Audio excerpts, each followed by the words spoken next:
అయిపోయి ఆఫీస్ దగ్గరికి అయితే వచ్చేసినాము. హైవే పక్కన అనమాట ఆఫీసు. గాజు ఒక దాటి ఒక 5 కిలోమీటర్లు అనమాట ఆఫీస్. ఇదే బండ్లు అయితే చాలా ఉన్నాయి. 12 టైర్లు ఒక 5-6 దాకా ఉన్నాయి.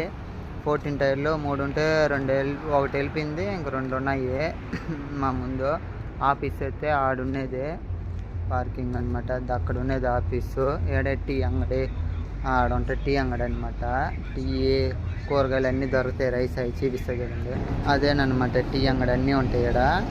నీళ్ళు కూడా ఉంటాయి, క్యాన్ నీళ్ళు అవన్నీ. ఆఫీస్ అదంతా అది రూమ్ అనమాట ఆడున్నది. ఇంకా లోడ్ అవుతే పోవాలి, ఒక 2 రోజుల దాకా అయిపోద్ది. ముందునే విజయవాడలో ఫుల్గా వర్షాలు పడి ఎల్లలు పోతున్నాయంట. లోడ్ అవుతే ఎట్లా పోవాలి తెల్ల యానం మీద పోయి పోతాయి ఇంక బండ్లు. నీళ్ళు భయంకరంగా ట్రాఫిక్లు అయిపోతున్నాయంట. ఏదో అంగల్లోనే మార్బల్స్ అంగల్లో హైవే పక్కన అనమాట ఆఫీస్.